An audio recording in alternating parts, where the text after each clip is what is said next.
The Book of Mormon, a true masterpiece in the early 2010s written by the creators of South Park. This musical is known for its witty humor and realness of the religious concepts of Mormons.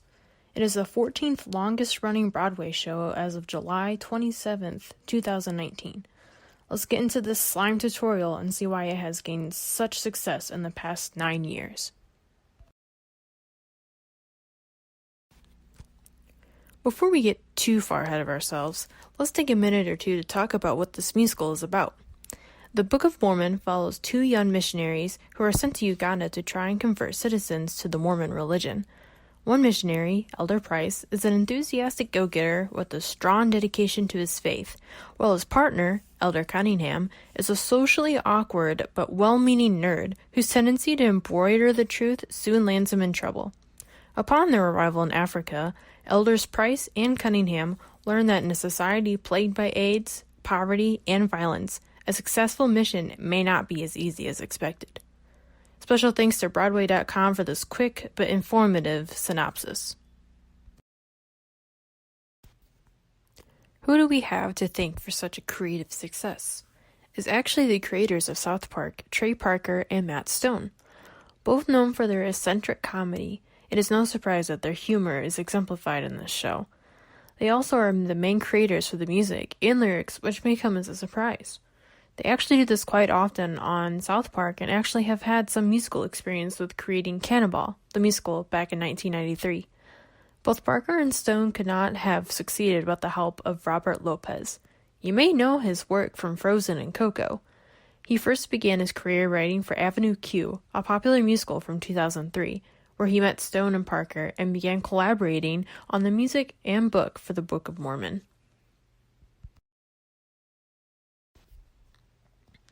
In 2003, Parker and Stone flew out to New York City to discuss the script of a movie they were making at the time.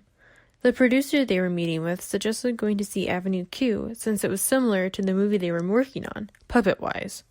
There, Parker and Stone met Lopez and other composer of Avenue Q, Jeff Marks.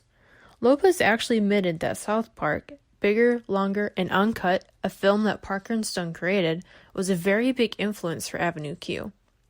After the show, the four of them went out and found that they all wanted to write something involving Joseph Smith, who is the founder of Mormonism. They began working out details immediately, which initially sparked the beginnings for the musical. All four actually took a road trip to Salt Lake City, Utah to interview missionaries and ex-missionaries a few months following their meetup. In 2006, Parker and Stone flew out to London to spend 3 weeks with Lopez while he was there working on Avenue Q in the West End. While there, the three of them wrote about 5 songs and came up with a basic idea for the story. An argument between Parker and Marks over creative control eventually led to Marks being separated from the project. For the following few years, the trio would regularly meet to develop into what the Book of Mormon is today.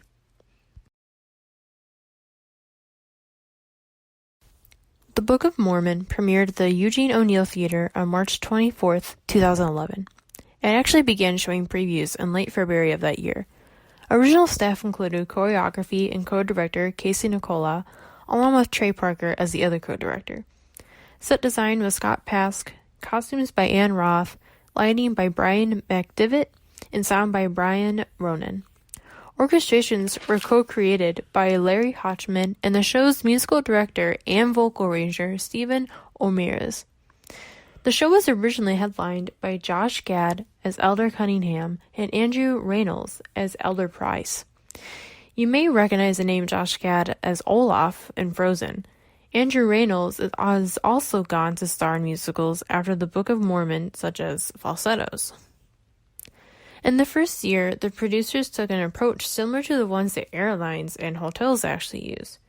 They charged as much as $477 for the best seats for performances with particularly high demand.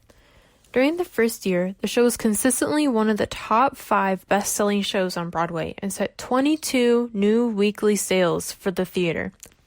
High attendance paired with aggressive pricing allowed the financial backers to recoup the investment of $11.4 million after just 9 months of performances. In the Book of Mormon, the design is probably one of the most important aspects. With the breathtaking set, simplicity of the costume design, it really brings it all together. The set design, done by Scott Pask, is a work of art itself. The opening set shows the proscenium, which is inspired by contemporary Mormon temples and other religious architecture. Above is filled with illuminated stained glass windows that transform the color throughout the evening, and even topped by the gilded and rotating statue of the angel Moriani. The background gives a look of what the imagined vision of what the Mormon heaven looks like.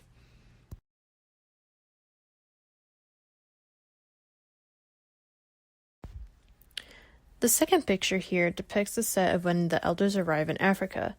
It is met with different visions as it portrays the poverty that is set there. It also brings the eye to the vast differences of a dreamlike Mormon world to the stunning reality. Many other sets in the musical also show stunning portrayals of African culture and even a nightmarish vision Elder Price has when his vision of going to Orlando is whisked away. This particular scene is the feat of stagecraft and technical expertise. This perspective change is altered in no more than 2 seconds, instantly transforming the stage to a hellish perspective. The costume design has a nice homemade feel to it. Ann Roth stated that it is not a big noisy musical.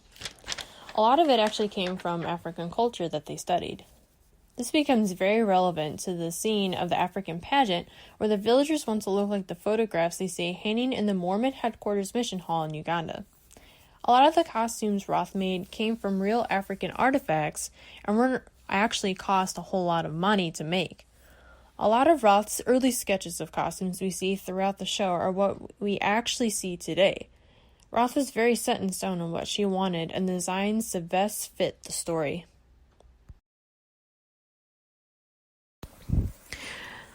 With its highly rated success in the beginning of 2011, it was no surprise on how many awards they were nominated for the 2011 Tony Awards.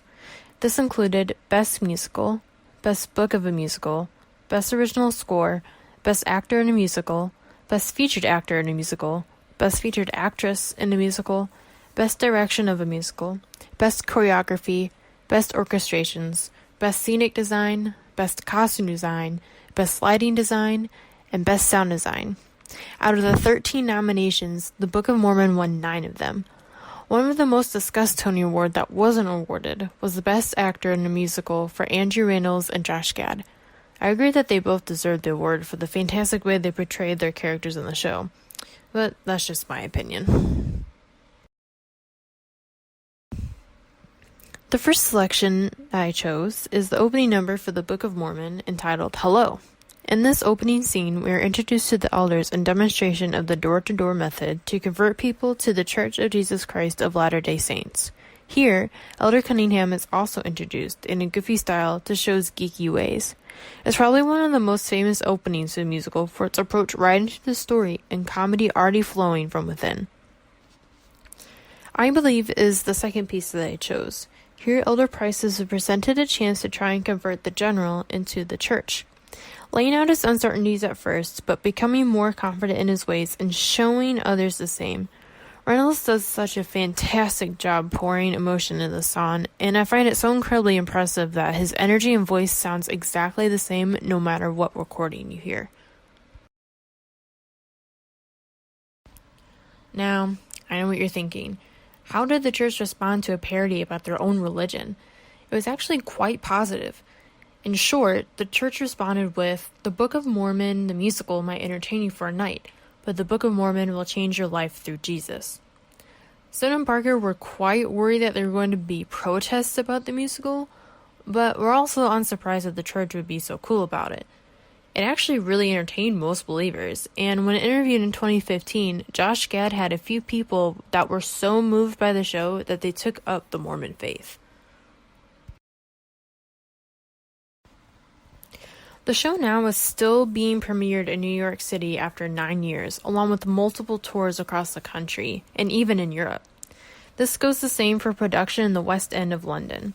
The show has also become so popular that it has had 2 national tours as well as an Australia tour starting in 2017.